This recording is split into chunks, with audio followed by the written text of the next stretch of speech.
आवाज मानदेशाचा। सांगलीतील वाळवा तालुक्यातील इस्लामपुरात कुख्यात गुंड नितीन पालकरचा निर्घृण खून करण्यात आलाय।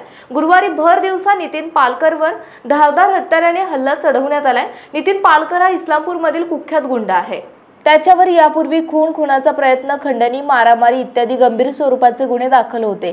नितीन पालकरच्या गुन्हेगारी कारवायात वाढ झाल्याने इस्लामपूर पोलिसांनी त्याच्यावर मोका अंतर्गत कारवाई देखील केली होती। नितीन पालकर हा गुरुवारी दुपारी इस्लामपूर येथील वाळवा बाजार समोर एका पान टपरीजवळ थांबला होता। त्यावेळी दोघा हल्लेखोरांनी धारदार हत्याराने त्याच्यावर हल्ला चढवला।